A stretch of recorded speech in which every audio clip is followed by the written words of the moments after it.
Namaste, good morning. On this glorious pre-autumn day, getting ready to make a couple of sage smudges. Sage smudges are really easy to make, and you just need some string. This is a jute, it's a green color, that is jute, and I'm gonna use cotton, just normal sewing cotton.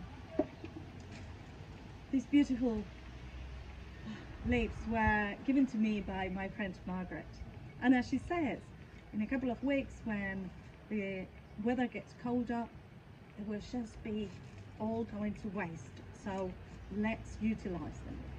So I'm taking the strings and tying up near the end of the stems, and I have had these ones drying for a couple of weeks, so they are semi-dry.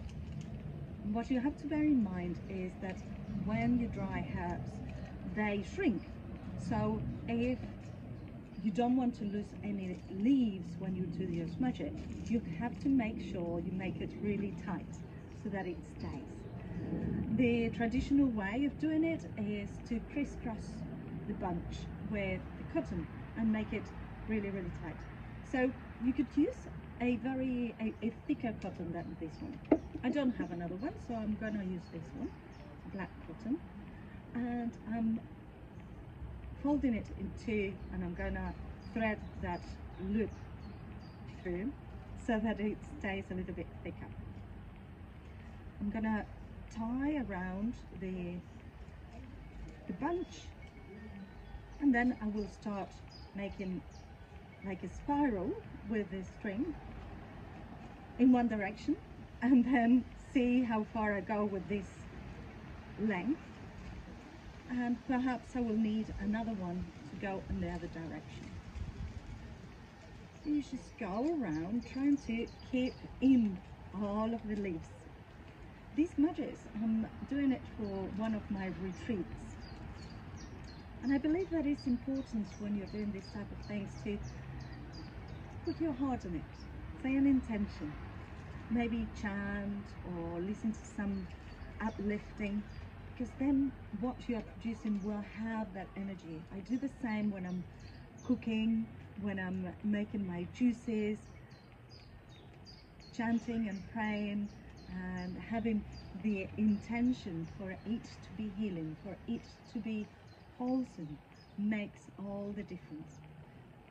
If I run out of cotton, I'm gonna take another one, and I just stretch it and fold it in half, and I'm going to start at the bottom and go up in the opposite direction than what I did before, so that I start creating that crisscross, and I can secure the leaves within.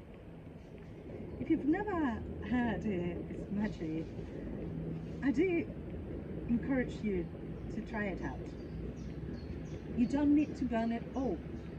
So if you have a big one, this is going to be quite large, you just smudge a little bit, and then you can let it rest in a fireproof place, a bowl or a pan, and it will go off. It doesn't stay burning. Right. And then you can reutilize it next time. Smudges are very good for rituals, for trying to bring the positive vibes to your home. Look, it's already getting into a lovely place. And what I like about doing it myself as well is that I get to reap the benefits of smelling the herbs as I'm doing it. And sage, as the name says it, is a herb that will increase your wisdom.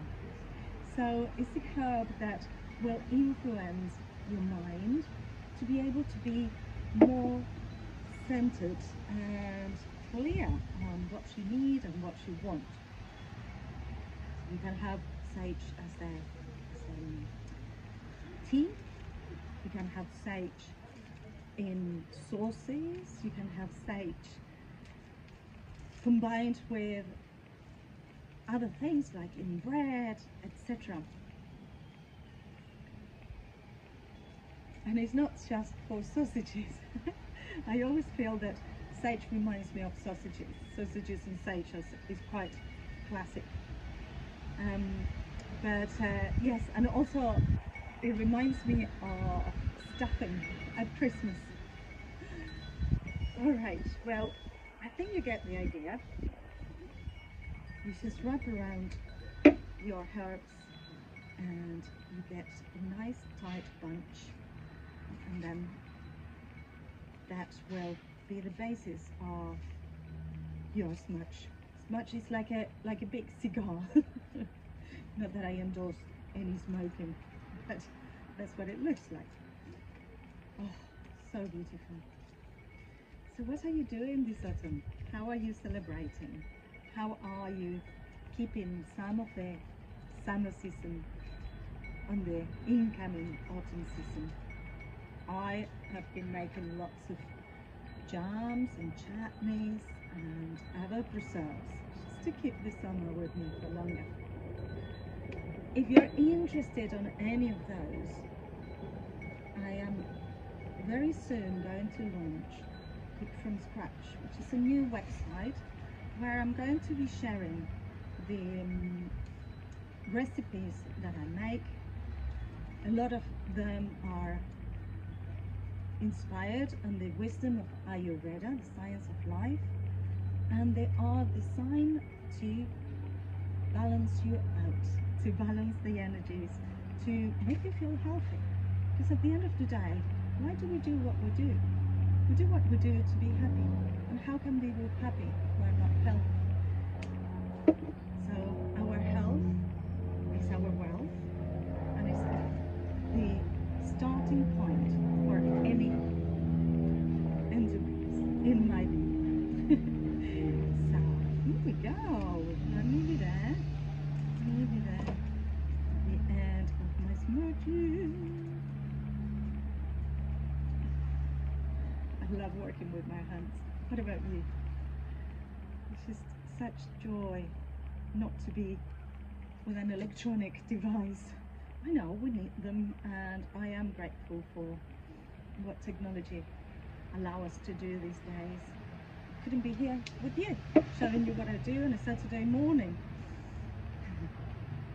Meanwhile, I have a plum cake cooking in the oven, and this morning I made some Greek yogurt and flour buns, and I put in them fermented plums that I have been fermenting for almost a month and a half, so they are quite special, quite special. I'll share the photos in another post. There we go. So when you burn the smudge, the cotton will burn with it, and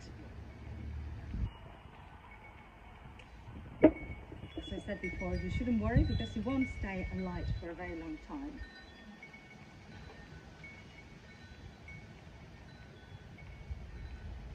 Here we go. I'm gonna fold the end of this budget and make it really tight.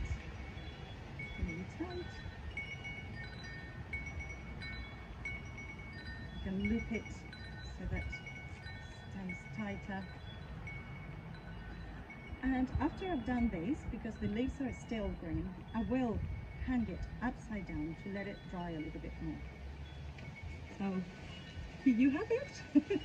That's my smudge, and this is how I am going to hang it. You can squeeze it to make it straighter. And there you go. Will you try it? Namaste. Enjoy.